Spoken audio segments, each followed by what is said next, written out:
और उन्होंने मेरे ख्याल के मुताबिक कि उहदे उत्ते काम करन दी बजाए जिहड़ा पहला महीना सीगा, जिहड़ा महीना लंघ के गया, चन्नी साहब दी ते सिद्धू दी लड़ाई दे विच ही लंघ गया और लोगों का ध्यान उधर ही लगा रहा। और दूजा महीना आ 20 अक्तूबर तो दूजा महीना शुरू होया, ये हुण नवीं लड़ाई जिहड़ी पंजाब दे विच छिड़पी, जिहड़ियां रोज़ ही खबरां पढ़न नूं मिलदियां ने कि सुखी रंधावा, अरूसा आलम ते कैप्टन अमरिंदर सिंह, ये जिहड़ा नवां इशू पंजाब दे विच शुरू हो गया। और कमाल दी गल आ कि पूरा महीने का महीना इन्हां दा कोर्स चलदा, इन्हां कोल किन्ने क महीने ने अगों काम करन लई, असल मुद्दिआं दे उत्ते कोई आ ही नहीं रहा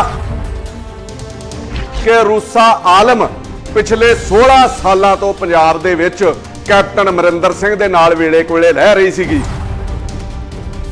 कि 16 साल तो जदों कई विरोधी कैप्टन अमरिंदर सिंह ते अरूसा दे खिलाफ बोलते सीगे, जिन्हां दे विच तुहाडे आ नवे खैरा साहब जिहड़े तुहाडे नाल शामिल होए आ, ये भी बड़े सवाल चुकते सीगे, उदों तुसीं उन्हां दे खिलाफ क्यों नहीं बोले, जां उदों तुहाडा देश प्रेम है जिहड़ा भारत दे प्रति वो क्यों नहीं जागिया, उदों तुसीं क्यों नहीं उहदे उत्ते नुक्ताचीनी कीती। ते जे तुहाडा देश प्रेम जाग भी गया ते मेरा ख्याल कल तुसीं ट्वीट कीता, सारी दुनिया ने वेख्या, सारियां अखबारां 'च लगा कि अरूसा आलम दी ISI दे जिहड़े संबंधां दे नाल जांच आ वो पंजाब पुलिस करूगी। ते उस तो बाद दिल्ली तो इशारा हुंदिआं ही अरूसा आलम दियां सोनिया गांधी दे नाल फोटोआं वायरल हुंदिआं ही वो ट्वीट तुसीं डिलीट कर गए, क्योंकि वो सेक किते ना किते सोनिया गांधी तक भी पहुंचना सीगा। पर तुसीं कुछ कर ही नहीं सकदे, क्योंकि पंजाब सरकार सारी दिल्ली तो डिकटेट हुंदी आ। उहदे तुसीं बहाना ये लाया कि जिहड़े ISI संबंधां दी जांच है वो केवल रा कर सकदी आ।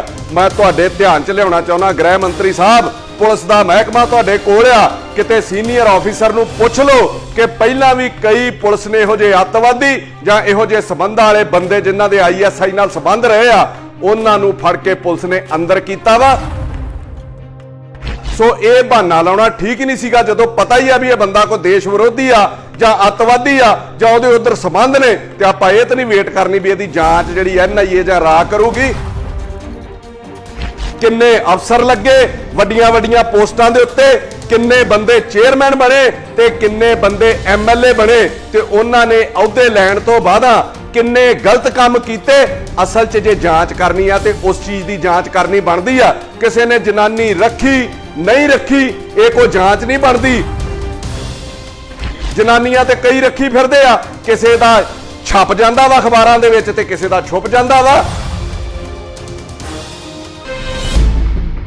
साथियों, अज 1 महीने तो उपर हो गया नवीं पंजाब सरकार बनी नूं, और मैं ये गल कही सीगी स्टार्टिंग दे विच कि 10-15 दिन का जिहड़ा इन्हां नूं टाइम जरूर दिता जाऊगा, काम करन दा मौका दिता जाऊगा, जां जिहड़ा इन्हां दा कोई हनीमून पीरीयड सीगा, जिहड़े इन्हां दे चाह सीगे वो इन्हां नूं पूरे करन दित्ते जाणगे, और उस तो बाद इन्हां नाल मुद्दिआं दे उत्ते गल जरूर कीती जाऊगी। और जिन्हां मुद्दिआं नूं लै के कैप्टन अमरिंदर सिंह नूं बदलिया गया सीगा, मेरा ख्याल 13 के 18 नकाती प्रोग्राम सीगा, जिहड़ा एजेंडा इन्हां नूं दिल्ली तो मिलिया सीगा इन्हां दी हाई कमांड तो, वो प्रोग्राम इन्हां दा इह सीगा, उहदे च किहड़े-किहड़े मुद्दे सीगे। नंबर 1 बेअदबी, रेता, नशा, शराब, transport mafia, education mafia, medical mafia, cable mafia, बच्चे जिहड़े बाहर कूच कर रहे आ वो, ते लॉ एंड ऑर्डर की जिहड़ी स्थिति, ये मेन मुद्दे सीगे। और उन्हां मुद्दिआं दे विच अज मैं पंजाब दी जनता नूं पुछना चाहुंदा कि ये जिहड़ा एजेंडा लैके आए सीगे उन्हां दे विचों किन्निआं दे उत्ते काम कीता, और उन्हां ने मेरे ख्याल दे मुताबिक कि उहदे उत्ते काम करन दी बजाए जिहड़ा पहला महीना सीगा, जिहड़ा महीना लंघ के गया, चन्नी साहब दी ते सिद्धू दी लड़ाई दे विच ही लंघ गया और लोकां दा ध्यान उधर ही लगा रहा। और दूजा महीना आ 20 अक्तूबर तो दूजा महीना शुरू होया, ये हुण नवीं लड़ाई जिहड़ी पंजाब दे विच छिड़पी, जिहड़ियां रोज़ ही खबरां पढ़न नूं मिलदियां ने कि सुखी रंधावा, अरूसा आलम ते कैप्टन अमरिंदर सिंह, ये जिहड़ा नवां इशू पंजाब दे विच शुरू हो गया। और कमाल दी गल आ कि पूरा महीने का महीना इन्हां दा कोर्स चलदा, इन्हां कोल किन्ने क महीने ने अगों काम करन लई, असल मुद्दिआं दे उत्ते कोई आ ही नहीं रहा। असल मुद्दिआं दे उत्तों लोकां दा जिहड़ा ध्यान वो भटकाया जा रहा। मेरा यह मनना कि सारा कुछ एक साजिश दी तहत असल मुद्दिआं दे उत्तों लोकां दा ध्यान हटा के इन्हां बेफजूल ਬੇਤੁਕੇ ਜਿਹੜੇ ਮੁੱਦੇ ਆ ਇਹਨਾਂ ਵੱਲ ਲਾਇਆ ਜਾ ਰਿਹਾ। ਜਿਵੇਂ ਆਮ ਘਰਾਂ ਦੇ ਵਿੱਚ ਵੇਖਿਆ ਜਾਂਦਾ ਨਾ ਕਿ ਕਿਸੇ ਨੇ ਕਿਸੇ ਦੇ ਪੈਸੇ ਦੇਣੇ ਹੁੰਦੇ ਆ, ਜਦੋਂ ਬੰਦਾ ਬੂਹੇ ਤੇ ਆ ਕੇ ਬਾਹਰ ਖਲੋ ਜਾਂਦਾ ਨਾ, ਬੂਹਾ ਖੜਕਾਉਂਦਾ ਤੇ ਅੰਦਰ ਘਰ ਵਾਲੀ ਜਾਂ ਉਹਦਾ ਘਰ ਵਾਲਾ ਜਾਂ ਦੋ ਭਰਾ ਅੰਦਰ ਲੜਨ ਲੱਗ ਪੈਂਦੇ ਆ, ਉੱਚੀ ਉੱਚੀ ਬੋਲਣ ਲੱਗ ਪੈਂਦੇ ਆ, ਜੁੱਤੀਓ ਜੁੱਤੀ ਹੋਣ ਲੱਗ ਪੈਂਦੇ ਆ, ਤੇ ਜਿਹੜਾ ਬਾਹਰ ਖਲੋਤਾ ਹੁੰਦਾ ਵਿਚਾਰਾ ਪੈਸੇ ਮੰਗਣ ਵਾਲਾ, ਆਪਣਾ ਹਿਸਾਬ ਮੰਗਣ ਵਾਲਾ, ਉਹ ਸ਼ਰਮੋ ਸ਼ਰਮੀ ਚੱਲ ਜਾਂਦਾ ਵੀ ਯਾਰ ਮੈਂ ਮੁੜ ਕੇ ਇਹਨਾਂ ਕੋਲ ਆ ਕੇ ਹਿਸਾਬ ਪੁੱਛ ਲੈਣਾ ਵਾ। ਉਹ ਹਿਸਾਬ ਸਾਡੀ ਪੰਜਾਬ ਦੀ ਜਨਤਾ ਨਾਲ ਹੋ ਰਿਹਾ ਕਿ ਹਿਸਾਬ ਤੇ ਇਹਨਾਂ ਕੋਲ ਅਸੀਂ ਆਪਣੇ ਕੰਮਾਂ ਦਾ ਲੈਣਾ ਸੀਗਾ, ਆਪਣੇ ਰੈਵਨਿਊ ਦਾ ਲੈਣਾ ਸੀਗਾ, ਆਪਣੇ ਮੁੱਦਿਆਂ ਦਾ ਲੈਣਾ ਸੀਗਾ, ਪਰ ਸਾਡਾ ਸਾਰਾ ਧਿਆਨ ਇਹਨਾਂ ਦੀ ਲੜਾਈ ਵਾਲੀ ਸਾਰਾ ਲਾ ਕੇ ਰੱਖ ਦਿੱਤਾ ਗਿਆ। ਇਹ ਹਾਲਾਤ ਕੁਝ ਪੰਜਾਬ ਦੇ ਜਿਹੜੇ ਬਣਾ ਦਿੱਤੇ ਗਏ ਆ। ਮੈਂ ਪਹਿਲਾਂ ਸ਼ੁਰੂਆਤ ਜਿਹੜੀ ਕਰਨ ਲੱਗਾ, ਸਾਰੇ ਮੁੱਦਿਆਂ ਤੇ ਗੱਲ ਕਰਾਂਗੇ ਆਪਾਂ, ਮੈਂ ਸ਼ੁਰੂਆਤ ਹੀ ਰੂਸਾ ਆਲਮ ਤੋਂ ਕਰਨ ਲੱਗਾ ਕਿ ਰੂਸਾ ਆਲਮ ਪਿਛਲੇ 16 ਸਾਲਾਂ ਤੋਂ ਪੰਜਾਬ ਦੇ ਵਿੱਚ ਕੈਪਟਨ ਅਮਰਿੰਦਰ ਸਿੰਘ ਦੇ ਨਾਲ ਵੇਲੇ ਕੋਲੇ ਲੈ ਰਹੀ ਸੀਗੀ। 16 ਸਾਲ ਤੋਂ ਮੈਂ ਰੰਧਾਵਾ ਸਾਹਿਬ ਤੁਹਾਨੂੰ ਸੰਬੋਧਨ ਹੋਣ ਲੱਗਾ ਕਿ 16 ਸਾਲ ਤੋਂ ਜਦੋਂ ਕਈ ਵਿਰੋਧੀ ਕੈਪਟਨ ਅਮਰਿੰਦਰ ਸਿੰਘ ਤੇ ਰੂਸਾ ਦੇ ਖਿਲਾਫ ਬੋਲਦੇ ਸੀਗੇ, ਜਿਨ੍ਹਾਂ ਦੇ ਵਿੱਚ ਤੁਹਾਡੇ ਆ ਨਵੇਂ ਖਹਿਰਾ ਸਾਹਿਬ ਜਿਹੜੇ ਤੁਹਾਡੇ ਨਾਲ ਸ਼ਾਮਲ ਹੋਏ ਆ, ਇਹ ਵੀ ਬੜੇ ਸਵਾਲ ਚੁੱਕਦੇ ਸੀਗੇ। ਉਦੋਂ ਤੁਸੀਂ ਉਹਨਾਂ ਦੇ ਖਿਲਾਫ ਕਿਉਂ ਨਹੀਂ ਬੋਲੇ, ਜਾਂ ਉਦੋਂ ਤੁਹਾਡਾ ਦੇਸ਼ ਪ੍ਰੇਮ ਆ ਜਿਹੜਾ ਭਾਰਤ ਦੇ ਪ੍ਰਤੀ ਉਹ ਕਿਉਂ ਨਹੀਂ ਜਾਗਿਆ, ਉਦੋਂ ਤੁਸੀਂ ਕਿਉਂ ਨਹੀਂ ਉਹਦੇ ਉੱਤੇ ਨੁਕਤਾਚੀਨੀ ਕੀਤੀ। ਤੇ ਜੇ ਤੁਹਾਡਾ ਦੇਸ਼ ਪ੍ਰੇਮ ਜਾਗ ਵੀ ਗਿਆ ਤੇ ਮੇਰਾ ਖਿਆਲ ਕੱਲ ਤੁਸੀਂ ਟਵੀਟ ਕੀਤਾ, ਸਾਰੀ ਦੁਨੀਆ ਨੇ ਵੇਖਿਆ, ਸਾਰੀਆਂ ਅਖਬਾਰਾਂ 'ਚ ਲੱਗਾ ਕਿ ਰੂਸਾ ਆਲਮ ਦੀ ISI ਦੇ ਜਿਹੜੇ ਸਬੰਧਾਂ ਦੇ ਨਾਲ ਜਾਂਚ ਆ ਉਹ ਪੰਜਾਬ ਪੁਲਿਸ ਕਰੂਗੀ। ਤੇ ਉਸ ਤੋਂ ਬਾਅਦ ਦਿੱਲੀ ਤੋਂ ਇਸ਼ਾਰਾ ਹੁੰਦਿਆਂ ਹੀ ਰੂਸਾ ਆਲਮ ਦੀਆਂ ਸੋਨੀਆ ਗਾਂਧੀ ਦੇ ਨਾਲ ਫੋਟੋਆਂ ਵਾਇਰਲ ਹੁੰਦਿਆਂ ਹੀ ਉਹ ਟਵੀਟ ਤੁਸੀਂ ਡਿਲੀਟ ਕਰ ਗਏ, ਕਿਉਂਕਿ ਉਹ ਸੇਕ ਕਿਤੇ ਨਾ ਕਿਤੇ ਸੋਨੀਆ ਗਾਂਧੀ ਤੱਕ ਵੀ ਪਹੁੰਚਣਾ ਸੀਗਾ ਔਰ ਉਹਨੂੰ ਵੀ ਉਹਨਾਂ ਜਾਂਚ ਦੇ ਵਿੱਚ ਸ਼ਾਮਲ ਕਰਨਾ ਸੀਗਾ ਵੀ ਤੁਹਾਨੂੰ ਕਿਹੜੇ ਸਬੰਧ ਦੇ ਵਿੱਚੋਂ ਮਿਲੀ। ਤੇ ਤੁਸੀਂ ਅੱਗੇ ਇਹ ਗੱਲ ਕਹਿ ਦਿੱਤੀ। ਮੈਂ ਤੁਹਾਨੂੰ ਇਹ ਪਹਿਲਾਂ ਕਹਿਣਾ ਚਾਹੁੰਦਾ ਕਿ ਆਪਣੀ ਗੱਲ ਤੇ ਰਹਿੰਦੇ, ਜੇ ਕਹਿ ਦਿੱਤਾ ਸੀਗਾ ਜਾਂਚ ਕਰਾਉਣੀ ਆ ਤੇ ਫਿਰ ਉਹਦੇ ਤੇ ਖੜਦੇ, ਫਿਰ ਉਹ ਤੋਂ ਹੱਥ ਖੜੇ ਕਰਕੇ ਭੱਜਦੇ ਨਾ, ਪਰ ਤੁਸੀਂ ਕੁਝ ਕਰ ਹੀ ਨਹੀਂ ਸਕਦੇ ਕਿਉਂਕਿ ਪੰਜਾਬ ਸਰਕਾਰ ਸਾਰੀ ਦਿੱਲੀ ਤੋਂ ਡਿਕਟੇਟ ਹੁੰਦੀ ਆ ਔਰ ਦਿੱਲੀ ਤੋਂ ਸਾਰਾ ਹੁਕਮ ਚੱਲਦਾ। ਔਰ ਅੱਗੇ ਮੈਂ ਗੱਲ ਕਰਨ ਲੱਗਾ ਕਿ ਤੁਸੀਂ ਬਹਾਨਾ ਕੀ ਲਾਇਆ, ਅੱਜ ਅਖਬਾਰਾਂ ਦੇ ਵਿੱਚ ਸੀਗਾ, ਤੁਹਾਡੀ ਮੈਂ ਵੀਡੀਓ ਸੁਣਦਾ ਸੀਗਾ, ਉਹਦੇ ਹੀ ਤੁਸੀਂ ਬਹਾਨਾ ਇਹ ਲਾਇਆ ਕਿ ਜਿਹੜੇ ISI ਸਬੰਧਾਂ ਦੀ ਜਾਂਚ ਆ ਉਹ ਕੇਵਲ ਰਾ ਕਰ ਸਕਦੀ ਆ। ਮੈਂ ਤੁਹਾਡੇ ਧਿਆਨ 'ਚ ਲਿਆਉਣਾ ਚਾਹੁੰਦਾ ਗ੍ਰਹਿ ਮੰਤਰੀ ਸਾਹਿਬ, ਪੁਲਿਸ ਦਾ ਮਹਿਕਮਾ ਤੁਹਾਡੇ ਕੋਲ ਆ, ਕਿਤੇ ਸੀਨੀਅਰ ਆਫੀਸਰ ਨੂੰ ਪੁੱਛ ਲਓ ਕਿ ਪਹਿਲਾਂ ਵੀ ਕਈ ਪੁਲਿਸ ਨੇ ਇਹੋ ਜਿਹੇ ਅੱਤਵਾਦੀ ਜਾਂ ਇਹੋ ਜਿਹੇ ਸਬੰਧਾਂ ਵਾਲੇ ਬੰਦੇ ਜਿਨ੍ਹਾਂ ਦੇ ISI ਨਾਲ ਸਬੰਧ ਰਹੇ ਆ ਉਹਨਾਂ ਨੂੰ ਫੜ ਕੇ ਪੁਲਿਸ ਨੇ ਅੰਦਰ ਕੀਤਾ ਵਾ।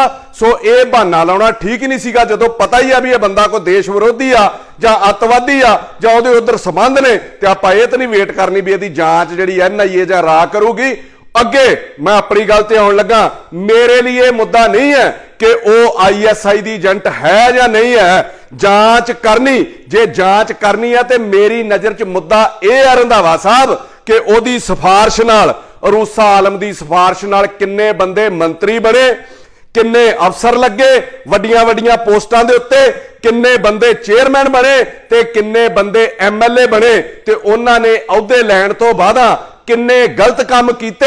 ਅਸਲ 'ਚ ਜੇ ਜਾਂਚ ਕਰਨੀ ਆ ਤੇ ਉਸ ਚੀਜ਼ ਦੀ ਜਾਂਚ ਕਰਨੀ ਬਣਦੀ ਆ। ਕਿਸੇ ਨੇ ਜਨਾਨੀ ਰੱਖੀ ਨਹੀਂ ਰੱਖੀ ਇਹ ਕੋਈ ਜਾਂਚ ਨਹੀਂ ਬਣਦੀ। ਜਨਾਨੀਆਂ ਤੇ ਕਈ ਰੱਖੀ ਫਿਰਦੇ ਆ, ਕਿਸੇ ਦਾ ਛਪ ਜਾਂਦਾ ਵਾ ਅਖਬਾਰਾਂ ਦੇ ਵਿੱਚ ਤੇ ਕਿਸੇ ਦਾ ਛੁਪ ਜਾਂਦਾ ਵਾ।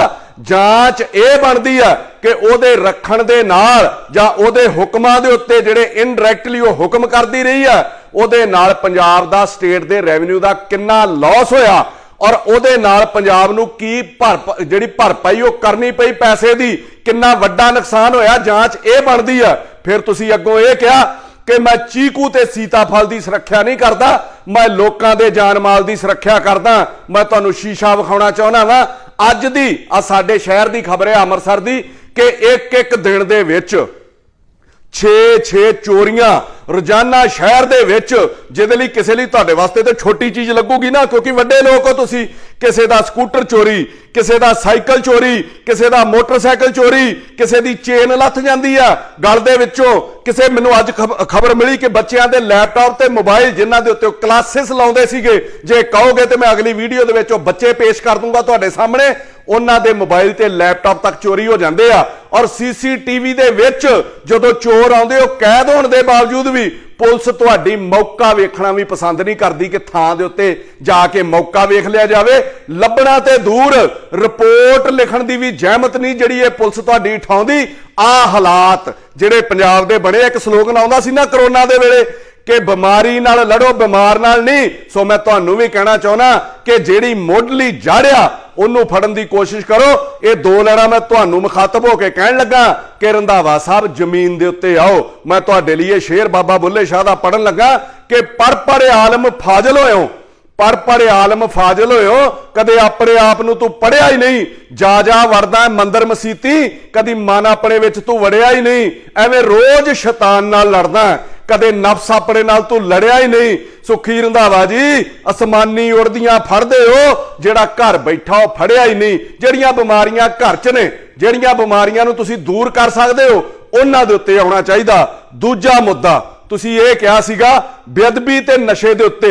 ਅਕਸਰ ਤੁਹਾਡਾ ਲੈਕਚਰ ਜਿਹੜਾ ਸੁਣਨ ਨੂੰ ਮਿਲਦਾ ਸੀਗਾ ਕੈਪਟਨ ਅਮਰਿੰਦਰ ਸਿੰਘ ਦੀ ਸਰਕਾਰ ਦੇ ਵਿੱਚ ਕਿ ਮੈਨੂੰ ਬਣਾਓ ਗ੍ਰਹਿ ਮੰਤਰੀ, ਮੈਂ ਅੰਦਰ ਕਰੂੰਗਾ ਦੋਸ਼ੀਆਂ ਨੂੰ। ਤੇ ਅੱਜ ਜਦੋਂ ਤੁਹਾਨੂੰ ਪੱਤਰਕਾਰ ਪੁੱਛਦੇ ਆ ਪਹਿਲੇ ਦਿਨ ਹੀ ਗ੍ਰਹਿ ਮੰਤਰੀ ਬਣਨ ਤੋਂ ਬਾਅਦ, ਤੇ ਤੁਸੀਂ ਕਹਿ ਰਹੇ ਹੋ ਕਿ ਕਾਨੂੰਨ ਦੇ ਅਨੁਸਾਰ ਕੰਮ ਕੀਤਾ ਜਾਊਗਾ। ਇਹ ਗੱਲਾਂ ਤੇ ਫਿਰ ਕੈਪਟਨ ਅਮਰਿੰਦਰ ਸਿੰਘ ਦੇ ਵੀ ਸੁਣ ਕੇ ਸਾਡੇ ਕੰਨ ਪੱਕ ਗਏ ਸੀਗੇ ਪੰਜਾਬ ਦੀ ਜਨਤਾ ਦੇ।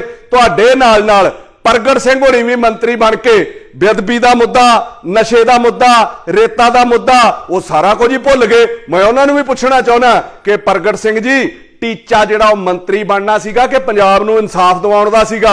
ਮੈਂ ਪ੍ਰਗਟ ਸਿੰਘ ਹੋਣਾ ਨੂੰ ਕਹਿਣਾ ਕਿ ਤੁਸੀਂ ਇੱਕ ਪ੍ਰੈਸ ਕਾਨਫਰੰਸ ਚੇਤਾ ਕਰੋ, ਤੁਸੀਂ ਸਾਰੀ ਪ੍ਰੈਸ ਨੂੰ ਸੱਦ ਕੇ ਹੱਥ ਦੇ ਵਿੱਚ ਬੇਅਦਬੀ ਦੇ ਚਲਾਨ ਦੀਆਂ ਕਾਪੀਆਂ ਫੜ ਕੇ ਇੱਕ ਪ੍ਰੈਸ ਕਾਨਫਰੰਸ ਕੀਤੀ ਸੀ ਔਰ ਤੁਸੀਂ ਉਹਦੇ ਵਿੱਚ ਕਿਹਾ ਸੀਗਾ ਕਿ ਇਸ ਤਰੀਕੇ ਦੋਸ਼ੀਆਂ ਨੂੰ ਛੱਡਿਆ ਗਿਆ, ਇਸ ਤਰੀਕੇ ਦੋਸ਼ੀਆਂ ਨੂੰ ਫੜਿਆ ਜਾ ਸਕਦਾ, ਉਹਨਾਂ ਦੇ ਕਾਲਰ ਨੂੰ ਹੱਥ ਪੈ ਸਕਦਾ, ਉਹ ਫੜ ਕੇ ਅੰਦਰ ਦਿੱਤੇ ਜਾ ਸਕਦੇ ਆ। ਹੁਣ ਮੈਂ ਤੁਹਾਨੂੰ ਬੇਨਤੀ ਕਰਦਾ ਕਿ ਜਿਹੜੇ ਨੁਕਤੇ ਤੁਸੀਂ ਪ੍ਰੈਸ ਨੂੰ ਦੱਸਦੇ ਸੀਗੇ ਉਹ ਹੁਣ ਆਪਣੇ ਗ੍ਰਹਿ ਮੰਤਰੀ ਸਾਹਿਬ ਨੂੰ ਵੀ ਦੱਸ ਦਿਓ ਤਾਂ ਜੋ ਫੜ ਕੇ ਉਹ ਦੋਸ਼ੀਆਂ ਨੂੰ ਟਾਈਮ ਨਾਲ ਹੀ ਅੰਦਰ ਕਰ ਦੇਣ, ਲੋਕਾਂ ਨੂੰ ਇਨਸਾਫ ਮਿਲ ਸਕੇ। ਤੇ ਜਾਂ ਹੁਣ ਇਹਨਾਂ ਮੁੱਦਿਆਂ ਲਈ ਤੁਹਾਡੇ ਕੋਲ ਟਾਈਮ ਹੀ ਨਹੀਂ ਬਚਿਆ ਕਿ ਤੁਸੀਂ ਆਪਣੀ ਵਜ਼ੀਰੀ ਹੰਡਾਉਣ ਦੇ ਵਿੱਚ, ਆਪਣੀ ਜਿਹੜੀ ਤੁਸੀਂ ਵਜ਼ੀਰੀ ਦਾ ਮਾਣ ਹੈ ਉਹਨੂੰ ਹੰਡਾਉਣ ਦੇ ਵਿੱਚ ਹੀ ਇੰਨੇ ਮਤਲਬ ਮਸਰੂਫ ਹੋ ਗਏ ਹੋ।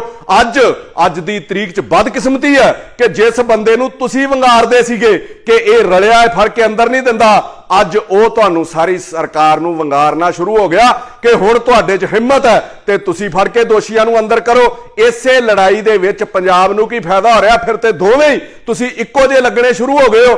ਕੱਲ ਨੂੰ ਇਹ ਲੋਕਾਂ ਨੇ ਕਹਿਣਾ ਸ਼ੁਰੂ ਕਰ ਦੇਣਾ, ਮੇਰੀ ਗੱਲ ਯਾਦ ਰੱਖਣਾ ਕਿ ਤੁਹਾਡੇ ਨਾਲੋਂ ਕੈਪਟਨ ਚੰਗਾ ਸੀਗਾ ਜਾਂ ਉਹ ਸੱਚਾ ਸੀਗਾ। ਉਹਦੇ ਉੱਤੇ ਇੱਕ ਮੈਂ ਕਹਾਵਤ ਤੁਹਾਨੂੰ ਸੁਣਾਉਣ ਲੱਗਾ ਕਿ ਇੱਕ ਰਾਜਾ ਸੀਗਾ, ਉਹ ਲੋਕਾਂ ਤੇ ਬੜਾ ਜ਼ੁਲਮ ਕਰਦਾ ਸੀ। ਜਦੋਂ ਬੰਦੇ ਦੀ ਮੌਤ ਹੋ ਜਾਂਦੀ ਸੀ ਤੇ ਮੂੰਹ ਦੇ ਵਿੱਚ ਨਾ ਇੱਕ ਠੀਪਾ ਪਾਇਆ ਜਾਂਦਾ ਸੀ, ਪੈਸੇ ਪਾਏ ਜਾਂਦੇ ਸੀਗੇ। ਉਹ ਐਡਾ ਜ਼ਾਲਮ ਤੇ ਐਡਾ ਲਾਲਚੀ ਸੀਗਾ, ਉਹ ਉਹਨਾਂ ਨੂੰ ਵੀ ਮੂੰਹ ਦੇ ਵਿੱਚੋਂ ਕੱਢ ਲੈਂਦਾ ਸੀਗਾ। ਉਹਦੀ ਇੱਕ ਦਿਨ ਮੌਤ ਹੋ ਜਾਂਦੀ ਆ, ਉਹਦਾ ਬੇਟਾ ਜਿਹੜਾ ਗੱਦੀ ਦੇ ਉੱਤੇ ਬਹਿ ਜਾਂਦਾ, ਉਹ ਗੱਦੀ ਤੇ ਬਹਿਣ ਤੋਂ ਬਾਅਦ ਆਪਣੇ ਵਜ਼ੀਰਾਂ ਦੇ ਨਾਲ ਸਲਾਹ ਕਰਦਾ ਕਿ ਲੋਕ ਮੇਰੇ ਬਾਪ ਨੂੰ ਬੜੀਆਂ ਗਾਲਾਂ ਕੱਢਦੇ ਨੇ, ਯਾਰ ਮੇਰੇ ਬਾਪ ਨੂੰ ਲੋਕੀ ਮਾੜਾ ਚੰਗਾ ਬੋਲਦੇ ਨੇ, ਕੋਈ ਨੇ ਆਹ ਕੀਤਾ, ਉਹਨੇ ਆਹ ਕੀਤਾ, ਕੋਈ ਇਹੋ ਜਿਹਾ ਤਰੀਕਾ ਦੱਸੋ ਕਿ ਲੋਕ ਮੇਰੇ ਬਾਪ ਨੂੰ ਚੰਗਾ ਕਹਿਣਾ ਸ਼ੁਰੂ ਹੋ ਜਾਣ। ਤੇ ਉੱਥੇ ਕੋਈ ਸਲਾਹਕਾਰ ਸੀਗਾ ਤੁਹਾਡੇ ਵਰਗਾ, ਉਹਨੂੰ ਕਹਿੰਦਾ ਤੇਰਾ ਬਾਪ ਤੇ ਲੋਕਾਂ ਦੇ ਮੂੰਹ ਚੋਂ ਪੈਸੇ ਕੱਢਦਾ ਸੀ ਨਾ, ਤੂੰ ਲੋਕਾਂ ਦੇ ਮੂੰਹ ਚੋਂ ਪੈਸੇ ਵੀ ਕੱਢਿਆ ਕਰ, ਉਸ ਤੋਂ ਬਾਅਦ ਉਹਦੀ ਲਾਸ਼ ਕੱਢ ਕੇ ਤੇ ਉਹਨੂੰ ਡੰਡੇ ਮਾਰ ਕੇ ਤੇ ਫਿਰ ਦਫਨਾਇਆ ਕਰ, ਤੇ ਲੋਕ ਆਪਣੇ ਆਪ ਹੀ ਰਿਜ਼ਲਟ ਵੇਖ ਲਈ। ਜਦੋਂ ਉਹਨੇ ਇਸ ਤਰ੍ਹਾਂ ਕਰਨਾ ਸ਼ੁਰੂ ਕੀਤਾ ਤੇ ਲੋਕਾਂ ਨੇ ਅੱਗੋਂ ਕਹਿਣਾ ਸ਼ੁਰੂ ਕਰ ਦਿੱਤਾ ਵੀ ਇਹਦੇ ਨਾਲੋਂ ਤੇ ਦਾ ਪਿਓ ਚੰਗਾ ਸੀਗਾ। ਸੋ ਹਾਲਾਤ ਪੰਜਾਬ ਦੇ ਇਹੋ ਜਿਹੇ ਨਾ ਬਣਾ ਦਿਓ ਕਿ ਜੇ ਤੁਸੀਂ ਵੀ ਕੁਝ ਨਹੀਂ ਕੀਤਾ ਤੇ ਲੋਕਾਂ ਨੂੰ ਇਹ ਲੱਗਣਾ ਸ਼ੁਰੂ ਹੋ ਜਾਏ ਫਿਰ ਉਹ ਠੀਕ ਕਹਿੰਦਾ ਸੀਗਾ, ਫਿਰ ਉਹ ਸੱਚਾ ਸੀਗਾ। ਇਹ ਬਦਕਿਸਮਤੀ ਹੈ ਸਾਡੇ ਪੰਜਾਬ ਦੀ। ਹੁਣ ਮੈਂ ਗੱਲ ਕਰਨ ਲੱਗਾ ਸਾਡੇ ਬਹੁਤ ਹੀ ਸਾਦੇ ਜੇ ਮੁੱਖ ਮੰਤਰੀ ਮਾਨਯੋਗ ਸਰ ਚਰਨਜੀਤ ਸਿੰਘ ਚੰਨੀ ਹੋਣਾ ਦੀ। ਮੈਂ ਉਹਨਾਂ ਨੂੰ ਇਹ ਦੱਸਣ ਲੱਗਾ ਕਿ ਤੁਸੀਂ ਪਹਿਲੇ ਦਿਨ ਇੱਕ ਲੈਕਚਰ ਕੀਤਾ ਸੀਗਾ, ਮੈਨੂੰ ਜਗ੍ਹਾ ਸ਼ਾਇਦ ਯਾਦ ਆ, ਸ਼ਾਇਦ ਕਪੂਰਥਲੇ ਸੀਗਾ। ਉੱਥੇ ਤੁਸੀਂ ਆਪਣੇ ਲੈਕਚਰ ਕਰਦੇ ਅੰਬੇਦਕਰ ਸਾਹਿਬ ਦੀਆਂ, ਬਾਬਾ ਸਾਹਿਬ ਦੀਆਂ ਅੱਖਾਂ ਦੇ ਵਿੱਚ, ਉਹਨਾਂ ਦੀ ਫੋਟੋ 'ਚ ਅੱਖਾਂ ਪਾ ਕੇ ਤੁਸੀਂ ਇਹ ਕਹਿ ਰਹੇ ਸੀਗੇ ਕਿ ਬਾਬਾ ਸਾਹਿਬ ਮੈਨੂੰ ਦੇਖ ਰਿਹਾ, ਅੰਬੇਦਕਰ ਮੈਨੂੰ ਦੇਖ ਰਿਹਾ, ਜਿਵੇਂ ਤੁਸੀਂ ਉਹਨਾਂ ਨੂੰ ਤੂੰ ਕਰਕੇ ਸੰਬੋਧਨ ਕਰ ਰਹੇ ਸੀ ਨਾ, ਉਹ ਮੈਨੂੰ ਦੇਖ ਰਿਹਾ, ਉਹ ਇਸ ਤਰ੍ਹਾਂ ਕਰ ਰਿਹਾ, ਉਹਦੀ ਨਿਗਾਹ ਮੇਰੇ ਉੱਤੇ ਹੈ। ਲੋਕਾਂ ਨੂੰ ਤੁਹਾਡਾ ਭਾਸ਼ਣ ਬਹੁਤ ਪਸੰਦ ਆਇਆ ਸੀਗਾ ਤੇ ਲੋਕਾਂ ਨੇ ਤੁਹਾਨੂੰ ਇੱਜ਼ਤ ਵੀ ਬੜੀ ਦਿੱਤੀ ਸੀ। ਜੇ ਕਿਤੇ ਸਾਡੇ ਵਰਗੇ ਬੰਦੇ ਨੇ ਉਹਨਾਂ ਨੂੰ ਤੂੰ ਕਹਿ ਕੇ ਬੁਲਾਇਆ ਹੁੰਦਾ ਨਾ ਤੇ ਸਾਨੂੰ ਪੂਰੇ ਪੰਜਾਬ 'ਚ ਦੇਸ਼ ਦੇ ਵਿੱਚ ਭੱਜਣ ਲਈ ਥਾਂ ਨਹੀਂ ਸੀ ਲੱਭਣੀ। ਫਿਰ ਵੀ ਅਸੀਂ ਤੁਹਾਡਾ ਸਤਿਕਾਰ ਕਰਦੇ ਕਿ ਸ਼ਾਇਦ ਤੁਹਾਡੀਆਂ ਭਾਵਨਾਵਾਂ ਸੀਗੀਆਂ। ਉਸ ਤੋਂ ਬਾਅਦ ਤੁਸੀਂ ਸ਼ਹੀਦ ਭਗਤ ਸਿੰਘ ਦੀ ਜਿੱਥੇ ਯਾਦਗਾਰ ਹੈ ਉੱਥੇ ਗਏ, ਉੱਥੇ ਲਿਖ ਕੇ ਆਏ, ਮੇਰੇ ਕੋਲ ਫੋਨ 'ਚ ਸੇਵ ਹੈ ਤੁਹਾਡੀ ਉਹ ਲਿਖਤ ਕਿ ਮੈਂ ਹਰ ਕੰਮ ਇਹ ਸੋਚ ਕੇ ਕਰੂੰਗਾ ਕਿ ਸ਼ਹੀਦ ਭਗਤ ਸਿੰਘ ਮੈਨੂੰ ਦੇਖ ਰਿਹਾ। ਅੱਜ ਤੁਸੀਂ ਬਾਬਾ ਸਾਹਿਬ ਦੀਆਂ ਅੱਖਾਂ 'ਚ ਅੱਖਾਂ ਪਾ ਕੇ, ਅੱਜ ਤੁਸੀਂ ਅੰਬੇਦਕਰ ਸਾਹਿਬ ਦੀਆਂ ਅੱਖਾਂ 'ਚ ਅੱਖਾਂ ਪਾ ਕੇ ਕਹੋ ਕਿ ਤੁਸੀਂ ਹਰ ਕੰਮ ਬਾਬਾ ਸਾਹਿਬ ਦੇ ਲਿਖੇ ਸੰਵਿਧਾਨ ਦੇ ਅਨੁਸਾਰ ਕਰ ਰਹੇ ਹੋ। ਅੱਜ ਉਹਨਾਂ ਦੀਆਂ ਅੱਖਾਂ 'ਚ ਅੱਖਾਂ ਪਾ ਕੇ ਕਹਿ ਸਕਦੇ ਹੋ ਚੰਨੀ ਸਾਹਿਬ ਤੁਸੀਂ। ਮੈਂ ਮੁੱਦੇ ਗਿਣਾਉਣ ਲੱਗਾ, ਮੈਂ ਤੁਹਾਨੂੰ ਪੰਜਾਬ ਦੇ ਤੁਹਾਡੇ ਨਾਲ ਸੰਬੰਧਿਤ ਇਸ਼ੂ ਗਿਣਾਉਣ ਲੱਗਾ ਕਿ ਰੇਤ ਮਾਈਨਿੰਗ ਦਾ ਮਹਿਕਮਾ ਤੁਹਾਡੇ ਕੋਲ ਹੈ। ਤੁਸੀਂ ਪਹਿਲੇ ਦਿਨ ਫੈਸਲਾ ਕੀਤਾ ਸੀਗਾ, ਇਹ ਤੁਹਾਡਾ 18 ਨਕਾਤੀ ਜਿਹੜਾ ਏਜੰਡਾ ਸੀ ਨਾ ਉਹਦੇ ਵਿੱਚ ਵੀ ਇਹ ਮੁੱਦਾ ਸੀਗਾ ਕਿ ਰੇਤ ਮਾਫੀਆ ਮੈਂ ਖਤਮ ਕਰ ਦੇਣਾ। ਅੱਜ ਮੈਂ ਤੁਹਾਨੂੰ ਪੁੱਛਣਾ ਚਾਹੁੰਦਾ ਕਿ ਪੰਜਾਬ ਦੇ ਵਿੱਚ ਰੇਤ ਮਾਫੀਆ ਖਤਮ ਹੋ ਗਿਆ? ਅੱਜ ਵੀ ਮੈਨੂੰ ਕਿਸੇ ਨੇ ਨਾਲਿਓ ਫੋਨ ਕੀਤਾ ਕਿ ਰੇਤਾ ਉਸੇ ਤਰੀਕੇ ਹੀ ਨਿਕਲ ਰਹੀ ਹੈ। ਇੱਥੋਂ ਤੱਕ ਕਿ ਕਿੱਡੀ ਵੱਡੀ ਘਪਲੇਬਾਜ਼ੀ ਹੈ ਇਸ ਮਹਿਕਮੇ ਦੇ ਵਿੱਚ। ਤੁਹਾਡੇ ਰੇਤ ਮਾਈਨਿੰਗ ਇੱਕ ਐਸਸੀ ਇੱਥੇ ਲੱਗਾ ਸੀਗਾ ਸਾਡੇ ਸ਼ਹਿਰ ਦੇ ਵਿੱਚ, ਉਹ ਰਿਟਾਇਰ ਹੋ ਗਿਆ। ਉਹਦੀ ਜਾਂਚ ਹੋਣੀ ਚਾਹੀਦੀ ਸੀ ਕਿ ਉਹਨੇ ਕਿੰਨੇ ਕੁ ਘਪਲੇ ਕੀਤੇ, ਕਿੰਨੀ ਰੇਤਾ ਉਹਦੇ ਵੇਲੇ ਨਿਕਲੀ ਆ। ਉਹਨੂੰ ਰਿਟਾਇਰ ਕਰਨ ਦੀ ਬਜਾਏ ਉਹਨੂੰ ਐਕਸਟੈਂਸ਼ਨ ਦੇ ਕੇ ਉਹਦੀ ਤਰੱਕੀ ਕਰਕੇ ਉਹਨੂੰ ਚੀਫ ਬਣਾ ਦਿੱਤਾ। ਇੱਕ ਤੇ ਇਹ ਵੱਡਾ ਮਤਲਬ ਗੁਨਾਹ ਹੋ ਗਿਆ। ਦੂਜਾ, ਤੁਸੀਂ ਪਹਿਲੇ ਦਿਨ 2-4 ਦਿਨਾਂ ਦੇ ਵਿੱਚ ਹੀ ਇਹ ਗੱਲ ਕਹੀ ਸੀ ਕਿ ਨਵੇਂ ਬੱਚਿਆਂ ਨੂੰ ਰੁਜ਼ਗਾਰ ਨਹੀਂ ਮਿਲ ਰਿਹਾ, ਨਵੇਂ ਬੱਚਿਆਂ ਨੂੰ ਨੌਕਰੀਆਂ ਨਹੀਂ ਮਿਲ ਰਹੀਆਂ। ਅੱਜ ਤੋਂ ਬਾਅਦ 58 ਸਾਲ ਤੋਂ ਉੱਪਰ ਜਿਹੜਾ ਬੰਦਾ ਰਿਟਾਇਰ ਹੋ ਜਾਊਗਾ ਉਹਨੂੰ ਐਕਸਟੈਂਸ਼ਨ ਨਹੀਂ ਮਿਲੂਗੀ। ਨਵੇਂ ਬੰਦਿਆਂ ਦੀ ਭਰਤੀ ਕਰਿਆ ਕਰਾਂਗੇ, ਨਵੇਂ ਬੰਦਿਆਂ ਨੂੰ ਮੌਕੇ ਦਿਆ ਕਰਾਂਗੇ। ਅੱਜ ਆਪਣੇ ਚੀਫ ਸੈਕਟਰੀ ਨੂੰ ਪੁੱਛ ਲਓ, ਅੱਜ ਸਾਰੇ ਡਿਪਾਰਟਮੈਂਟਸ ਦੇ ਕੋਲੋਂ ਚਿੱਠੀਆਂ ਲਿਖਾ ਲਓ ਕਿ ਤੁਹਾਡੇ ਹੁਕਮਾਂ ਤੋਂ ਬਾਅਦ ਵੀ ਕਿੰਨੇ ਬੰਦੇ ਅੱਜ 58 ਸਾਲ ਤੋਂ ਉੱਪਰ ਜਿਹੜੇ ਉਹ ਨੌਕਰੀਆਂ ਕਰ ਰਹੇ ਆ, ਲੋਕਾਂ ਦਾ ਹੱਕ ਮਾਰ ਰਹੇ ਆ। ਔਰ ਕਿਉਂਕਿ ਉਹਨਾਂ ਨੂੰ ਤਜਰਬਾ ਹੁੰਦਾ ਲੁੱਟਣ ਦਾ, ਨਵੇਂ ਬੰਦੇ ਨੂੰ ਆ ਕੇ ਸਿੱਖਣਾ ਪੈਂਦਾ ਵਾ। ਆਪੋ ਆਪਣੇ ਲੀਡਰ ਜਿਹੜੇ ਉਹਨਾਂ ਲੋਕਾਂ ਨੂੰ ਆਪਣੇ ਨਾਲ ਲਾ ਲੈਂਦੇ ਨੇ। ਤੁਹਾਡੇ ਹੁਕਮਾਂ ਦੇ ਉੱਤੇ ਕਿੰਨੇ ਬੰਦੇ 58 ਸਾਲਾਂ ਤੋਂ ਉੱਪਰ ਅੱਜ ਤੁਹਾਡੇ ਕਹਿਣ ਦੇ ਉੱਤੇ ਦੁਬਾਰਾ ਨੌਕਰੀ ਕਰ ਰਹੇ ਆ। ਇਹਨਾਂ ਸਾਰੀਆਂ ਦੇ ਗੱਲਾਂ ਦੇ ਉੱਤੇ ਤੁਸੀਂ ਕਦੋਂ ਧਿਆਨ ਦਿਓਗੇ ਤੇ ਕਦੋਂ ਬਾਬਾ ਸਾਹਿਬ ਦੀਆਂ ਅੱਖਾਂ 'ਚ ਅੱਖਾਂ ਪਾ ਕੇ ਦੱਸੋਗੇ ਵੀ ਮੈਂ ਆਹ ਗਲਤ ਕੰਮ ਕਰ ਰਿਹਾ ਵਾਂ? ਇੰਨੀ ਮਤਲਬ ਸਾਰੇ ਕਾਂਗਰਸੀਆਂ ਨੂੰ ਆਦਤ ਹੀ ਪੈ ਗਈ ਯਾਰ ਮੁੱਕਰਨ ਦੀ। ਗੱਲ ਤੇ ਮੁੱਕਰਨ ਦਾ ਕਿਹੜਾ ਟੀਕਾ ਤੁਸੀਂ ਲਵਾ ਰਿਹਾ ਆਪਣੇ ਮਨ ਦੇ ਅੰਦਰ? ਮੈਂ ਤੁਹਾਨੂੰ ਕਹਿਣ ਲੱਗਾ ਸਾਰਿਆਂ ਨੂੰ, ਜਿੰਨੇ ਬੰਦੇ ਆਪਣੀ ਗੱਲ ਕਰਕੇ ਮੁੱਕਰਦੇ ਆ ਕਿ ਪਿੱਪਲੀ ਦੇ ਆ ਪੱਤਿਆ ਹੋਏ ਕਾਦੀ ਖੜ ਲਾਈ ਹੋਈ ਆ। ਕਾਂਗਰਸੀਆਂ ਨੂੰ ਇੰਨਾ ਪੁੱਛਦੇ ਮੁੱਕਰਨ ਵਾਲੇ ਟੀਕੇ ਦੀ ਦਵਾਈ ਕਿਹੜੇ ਵੈਦ ਤੋਂ ਮੰਗਾਈ ਆ, ਮੁੱਕਰਨ ਵਾਲੇ ਟੀਕੇ ਦੀ ਦਵਾਈ ਕਿਹੜੇ ਵੈਦ ਤੋਂ ਮੰਗਾਈ ਆ। ਅੱਜ ਤੁਸੀਂ ਦੇਖੋ, ਤੁਸੀਂ ਗਰੀਬਾਂ ਦੇ ਹਮਦਰਦ ਬਣਦੇ ਹੋ ਨਾ, ਅੱਜ ਗਲੀ ਸੜੀ ਕਣਕ ਲੋਕਾਂ ਨੂੰ ਵੰਡੀ ਜਾ ਰਹੀ ਹੈ। ਫਿਰ ਕਿੰਨੀਆਂ ਵੀਡੀਓਜ਼ ਤੇ ਕਿੰਨੀਆਂ ਖਬਰਾਂ ਆਉਂਦੀਆਂ ਵਾ, ਕਿੰਨੀ ਚੋਰੀ ਹੋ ਰਹੀ ਹੈ ਗੋਦਾਮਾਂ ਦੇ ਵਿੱਚ। ਕੀ ਉਹ ਸਾਰਾ ਕੁਝ ਰੁਕ ਗਿਆ ਜਾਂ ਉਹਨਾਂ ਲੋਕਾਂ ਨੂੰ ਤੁਸੀਂ ਫਾਇਲ ਲਾਇਆ, ਉਹਨਾਂ ਲੋਕਾਂ ਦੇ ਉੱਤੇ ਕੋਈ ਐਕਸ਼ਨ ਲਿਆ ਵੀ ਲੋਕਾਂ ਨੂੰ ਜ਼ਹਿਰੀਲੀ ਕਣਕ ਖਵਾਉਂਦੇ ਨੇ, ਲੋਕਾਂ ਦਾ ਹੱਕ ਮਾਰ ਰਹੇ ਨੇ? ਅੱਜ ਪੰਜਾਬ ਸਾਰੇ ਦੇ ਹਾਲਾਤ ਕੀ ਬਣ ਗਏ? ਅੱਜ ਪੂਰੇ ਪੰਜਾਬ ਦੇ ਵਿੱਚ ਹਸਪਤਾਲ ਜਿਹੜੇ ਉਹ ਡੇਂਗੂ ਦੇ ਨਾਲ ਭਰ ਗਏ। ਪਹਿਲਾਂ ਕਰੋਨਾ ਸੀਗਾ, ਲੋਕ ਲੁੱਟੇ ਜਾ ਰਹੇ ਨੇ। ਪਹਿਲਾਂ ਕਰੋਨਾ ਬੰਦ ਦੇ ਨਾਲ ਲੋਕਾਂ ਦਾ ਲੱਕ ਟੁੱਟ ਗਿਆ, ਫਿਰ ਕਰੋਨਾ ਦਾ ਇਲਾਜ ਜਿਨ੍ਹਾਂ ਲੋਕਾਂ ਨੂੰ ਕਰਾਉਣਾ ਪਿਆ ਉਹ ਇਲਾਜ ਕਰਾ ਕੇ ਖਾਲੀ ਹੋ ਗਏ। ਉਸ ਤੋਂ ਬਾਅਦ ਹੁਣ ਲੋਕਾਂ ਨੂੰ ਡੇਂਗੂ ਨੇ ਘੇਰ ਲਿਆ। ਡੇਂਗੂ ਨਾਲ ਤੇ ਸਾਡੇ ਕੋਲੋਂ ਲੜਿਆ ਨਹੀਂ ਗਿਆ। ਕਰੋਨਾ ਨਾਲ ਅਸੀਂ ਕੀ ਲੜਾਈ ਲੜਨੀ ਸੀ? ਸਰਕਾਰ ਕੋਲੋਂ ਇੰਨਾ ਉਪਰਾਲਾ ਨਹੀਂ ਹੋਇਆ ਕਿ ਮੱਛਰ ਮਾਰ ਸਪਰੇਅ ਜਿਹੜੀ ਹੋ ਜਾਂਦੀ ਤੇ ਡੇਂਗੂ ਇੰਨਾ ਨਾ ਫੈਲਦਾ। ਕਿਤੇ ਵੀ ਸਪਰੇਅ ਨਹੀਂ ਕੀਤੀ ਗਈ। ਤੁਸੀਂ ਕੋਈ ਐਕਸ਼ਨ ਲਿਆ ਕਿ ਇਹ ਕੰਮ ਰੁਕ ਸਕਦਾ ਸੀਗਾ? ਲੋਕਾਂ ਦੀ ਲੁੱਟ ਖਸੁੱਟ, ਲੋਕਾਂ ਦੀ ਸਿਹਤ ਦਾ ਬਚਾਅ ਹੋ ਸਕਦਾ ਸੀ, ਲੋਕਾਂ ਦੀ ਜਾਨ ਦਾ ਬਚਾਅ ਹੋ ਸਕਦਾ ਸੀਗਾ। ਤੁਸੀਂ ਕੋਈ ਐਕਸ਼ਨ, ਤੁਸੀਂ ਕੋਈ ਹਦਾਇਤ ਜਾਂ ਤੁਸੀਂ ਕਿਸੇ ਹਸਪਤਾਲ ਦਾ ਦੌਰਾ ਕੀਤਾ ਤੇ ਜਾਣਨ ਦੀ ਕੋਸ਼ਿਸ਼ ਕੀਤੀ ਕਿ ਕੌਣ ਜ਼ਿੰਮੇਵਾਰ ਹੈ? ਤੁਸੀਂ ਅੱਗੇ ਆਓ। ਅੱਗੇ ਤੁਸੀਂ ਲੈਕਚਰ 'ਚ ਤੁਸੀਂ ਇਹ ਕਿਹਾ ਸੀ ਕਿ ਗਰੀਬ ਬੱਚਿਆਂ ਨੂੰ ਪੜ੍ਹਾਉਣਾ ਮੇਰੀ ਜ਼ਿੰਮੇਵਾਰੀ ਹੈ। ਐਜੂਕੇਸ਼ਨ ਜਦੋਂ ਵੱਧ ਜੂਗੀ, ਲੋਕਾਂ ਨੂੰ ਮਿਲੂਗੀ ਤੇ ਆਪਣੇ ਆਪ ਹੀ ਸਾਰਾ ਜਿਹੜਾ ਤੰਤਰ ਠੀਕ ਹੋ ਜਾਊਗਾ। ਅੱਜ ਮੈਂ ਤੁਹਾਨੂੰ ਪੁੱਛਣਾ ਚਾਹੁੰਦਾ ਕਿ ਪੰਜਾਬ ਦੇ ਵਿੱਚ ਐਜੂਕੇਸ਼ਨ ਮਾਫੀਆ ਟੁੱਟ ਗਿਆ। ਪੜ੍ਹਾਈ ਜਿਹੜੀ ਉਹ ਇੱਕਸਾਰ ਹੋ ਗਈ, ਸਰਕਾਰੀ ਤੇ ਪ੍ਰਾਈਵੇਟ ਸਕੂਲ ਇੱਕ ਬਰਾਬਰ ਹੋ ਗਏ। ਮੈਂ ਪ੍ਰਗਟ ਸਿੰਘ ਹੋਣਾ ਨੂੰ ਵੀ ਇਹ ਕਹਿਣਾ ਚਾਹੁੰਦਾ ਕਿ ਐਜੂਕੇਸ਼ਨ ਡਿਪਾਰਟਮੈਂਟ ਤੁਹਾਡੇ ਕੋਲ ਹੈ, ਸਿੱਖਿਆ ਜਿਹੜਾ ਮਹਿਕਮਾ ਹੈ, ਕੈਪਟਨ ਨੂੰ ਘੇਰਨ ਦੀ ਬਜਾਏ ਇਹਨਾਂ ਗੱਲਾਂ ਦੇ ਉੱਤੇ ਫੋਕਸ ਕਰੋ ਕਿ ਗਰੀਬ ਦੇ ਨਿਆਣੇ ਕਿੱਦਾਂ ਪੜ੍ਹਨਗੇ, ਲੋਕਾਂ ਨੂੰ ਇੱਕਸਾਰ ਪੜ੍ਹਾਈ ਕਿੱਦਾਂ ਮਿਲੂਗੀ। ਇਹਨਾਂ ਚੀਜ਼ਾਂ ਦੇ ਉੱਤੇ ਤੇ ਚੰਨੀ ਸਾਹਿਬ ਕੋਈ ਧਿਆਨ ਹੀ ਨਹੀਂ ਦੇਣ ਡਿਆ। ਅੱਗੇ ਆ ਜਾਓ, ਐਕਸਾਈਜ਼ ਮਹਿਕਮਾ ਤੁਹਾਡੇ ਕੋਲ ਹੈ। ਅੱਜ ਮੈਂ ਤੁਹਾਨੂੰ ਪੁੱਛਦਾ ਕਿ ਪੰਜਾਬ ਦੇ ਪਿੰਡਾਂ 'ਚ ਪੰਜਾਬ ਦੇ ਸ਼ਹਿਰਾਂ ਦੇ ਵਿੱਚ ਨਜਾਇਜ਼ ਸ਼ਰਾਬ ਬੰਦ ਹੋ ਗਈ, ਨਕਲੀ ਸ਼ਰਾਬ ਵਿਕਣੀ ਬੰਦ ਹੋ ਗਈ, ਠੇਕਿਆਂ ਦੇ ਉੱਤੇ ਐਕਸਪਾਇਰੀ ਡੇਟ ਦੀਆਂ ਸ਼ਰਾਬਾਂ ਲੋਕਾਂ ਨੂੰ ਮਿਲਦੀਆਂ ਨੇ, ਲੋਕਾਂ ਦੀ ਜਾਨ ਦੇ ਨਾਲ ਖਿਲਵਾੜ ਹੁੰਦਾ। ਕਿੰਨੀਆਂ ਖਬਰਾਂ ਇਹ ਲੱਗਦੀਆਂ ਨੇ, ਮੈਂ ਠੇਕਿਆਂ ਤੇ ਜਾ ਕੇ ਸਾਬਤ ਕਰ ਦੂੰਗਾ ਕਿ ਐਕਸਪਾਇਰੀ ਡੇਟ ਦੀਆਂ ਸ਼ਰਾਬਾਂ ਜਿਹੜੀਆਂ ਵਿਕਦੀਆਂ ਨੇ। ਇਹਦੇ ਲਈ ਜ਼ਿੰਮੇਵਾਰ ਕੌਣ ਹੈ? ਤੁਹਾਡੇ ਕੋਲ ਮਹਿਕਮਾ ਹੈ। ਅੱਜ ਤੁਸੀਂ ਬਾਬਾ ਸਾਹਿਬ ਦੀਆਂ ਅੱਖਾਂ ਦੇ ਵਿੱਚ ਅੱਖਾਂ ਪਾ ਕੇ ਕਹੋ ਕਿ ਪੰਜਾਬ ਦੇ ਵਿੱਚ ਭ੍ਰਿਸ਼ਟਾਚਾਰ ਖਤਮ ਹੋ ਗਿਆ। ਮੈਂ ਭ੍ਰਿਸ਼ਟਾਚਾਰ, ਤੁਸੀਂ ਕਿਹਾ ਸੀਗਾ ਕਿ ਸਹਿਣ ਨਹੀਂ ਕਰੂੰਗਾ, ਭ੍ਰਿਸ਼ਟਾਚਾਰ ਖਤਮ ਤਾਂ ਛੱਡੋ, ਆ ਸਾਡੇ ਸ਼ਹਿਰ ਦੇ ਵਿੱਚ ਤੁਹਾਡੇ ਕੋਲੋਂ ਇੱਕ ਫੋਨ ਕਰਾ ਕੇ 500 ਕਰੋੜ ਰੁਪਏ ਦਾ ਘਪਲਾ ਹੋਣ ਦੀ ਤਿਆਰੀ ਆ, ਜਿਹਦੇ ਵਿੱਚ 500 ਕਰੋੜ ਰੁਪਏ ਦਾ ਸਰਕਾਰ ਨੂੰ ਚੂਨਾ ਲੱਗਣਾ ਵਾ, ਤੇ ਤੁਸੀਂ ਤੇ ਕਹਿੰਦੇ ਅਸੀਂ ਭ੍ਰਿਸ਼ਟਾਚਾਰ ਸਹਿਣ ਨਹੀਂ ਹੋਊਗਾ। ਥੋੜੇ ਦਿਨਾਂ ਦੇ ਵਿੱਚ ਜੇ ਉਹ ਮੈਂ ਰੋਕਣ ਦੀ ਕੋਸ਼ਿਸ਼ ਕਰ ਰਿਹਾ, ਜੇ ਉਹ ਨਹੀਂ ਰੁਕਦਾ ਤੇ ਤੁਹਾਡੇ ਦਫ਼ਤਰ ਮੈਂ ਆ ਪਾਊਂਗਾ ਵੀ ਐਡਾ ਵੱਡਾ ਘਪਲਾ ਤੁਹਾਡੇ ਫੋਨ ਤੋਂ ਬਾਅਦ ਹੋ ਰਿਹਾ ਵਾ। ਕੀ ਇਹ ਭ੍ਰਿਸ਼ਟਾਚਾਰ ਨਹੀਂ? ਇਹਨਾਂ ਦੇ ਉੱਤੇ ਤੁਹਾਡੀ ਜਿਹੜੀ ਨਿਗਾਹ ਨਹੀਂ ਜਾਂਦੀ? ਸੜਕ ਦੇ ਉੱਤੇ ਜਾਂਦੇ ਕਿਸੇ ਗਰੀਬ ਜੋੜੇ ਨੂੰ ਸ਼ਗਨ ਪਾ ਦੇਣਾ, ਸੜਕ ਤੇ ਜਾਂਦੇ ਜਾਂਦੇ ਜਲੇਬੀਆਂ ਖਾ ਲੈਣੀਆਂ, ਸੜਕ ਤੇ ਜਾਂਦੇ ਜਾਂਦੇ ਲੰਗਰ ਛਕ ਲੈਣਾ, ਇਹ ਫੋਟੋ ਸੈਸ਼ਨ ਹੈ। ਇਹਦੇ ਨਾਲ ਪੰਜਾਬ ਦੀ ਡਿਵੈਲਪਮੈਂਟ ਦਾ, ਪੰਜਾਬ ਦੇ ਰੈਵਨਿਊ ਦਾ ਕੋਈ ਲੈਣਾ ਦੇਣਾ ਨਹੀਂ। ਇਹ ਥੋੜਾ ਚਿਰ ਚੰਗਾ ਲੱਗਦਾ, ਇਹ ਫੋਟੋਆਂ ਖਿਚਾਉਣੀਆਂ ਸਾਨੂੰ ਵੀ ਆਉਂਦੀਆਂ ਵੀ ਕਿਸੇ ਗਰੀਬ ਨਾਲ ਫੋਟੋ ਖਿਚਾ ਲਓ, ਤੇ ਲੋਕ ਬੜੀ ਵਾਇਰਲ ਕਰਦੇ ਆ ਵੀ ਯਾਰ ਬਹੁਤ ਵਧੀਆ ਵਾ। ਲੰਗਰ ਛਕਣ ਦੇ ਨਾਲ, ਤੁਰੇ ਜਾਂਦੇ ਲੰਗਰ ਛਕਣ ਦੇ ਨਾਲ ਤੁਹਾਡਾ ਢਿੱਡ ਭਰ ਸਕਦਾ ਹੈ। ਚੰਨੀ ਸਾਹਿਬ, ਪੰਜਾਬ ਦੀ ਜਨਤਾ ਦਾ ਢਿੱਡ, ਪੰਜਾਬ ਦੇ ਲੋਕਾਂ ਦੇ ਦਿੱਤੇ ਟੈਕਸ ਜਿੰਨਾ ਚਿਰ ਉਹਨਾਂ ਤੱਕ ਵਾਪਸ ਨਹੀਂ ਆਉਂਦਾ, ਉਹ ਟੈਕਸ ਦੇ ਨਾਲ ਉਹਨਾਂ ਦਾ ਜਿਹੜਾ ਉਹ ਢਿੱਡ ਭਰਨਾ ਵਾ, ਨਾ ਕਿ ਤੁਹਾਡੇ ਲੰਗਰ ਛਕਣ ਦੇ ਨਾਲ ਲੋਕਾਂ ਨੂੰ ਸਹੂਲਤਾਂ ਮਿਲ ਜਾਣੀਆਂ ਤੇ ਲੋਕਾਂ ਦਾ ਢਿੱਡ ਭਰ ਜਾਣਾ ਵਾ।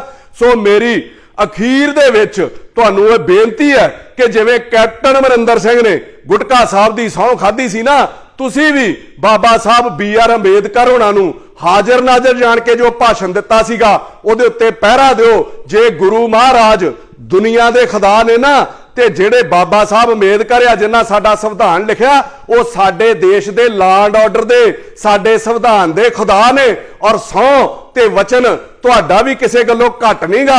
ਆਪਣੇ ਕਹੇ ਦੇ ਉੱਤੇ ਰਹੋ ਔਰ ਉਸ ਸੰਵਿਧਾਨ ਦੇ ਅਨੁਸਾਰ ਕੰਮ ਕਰੋ, ਨਹੀਂ ਤੇ ਤੁਹਾਡੇ ਲਈ ਤੇ ਮੈਂ ਕੈਪਟਨ ਲਈ ਇਹ ਕਹਿ ਕੇ ਸਮਾਪਤੀ ਕਰੂੰਗਾ कि गीत लिखे भी तो ऐसे, गीत लिखे भी तो ऐसे कि सुनाए ना गए, जख्म यूं लफ्जों में उतरे कि दिखाए ना गए, और आज तक रखे हैं सियासत की अलमारी में, कसमें खा के जो किए थे वादे वो दोनों से निभाए ना गए।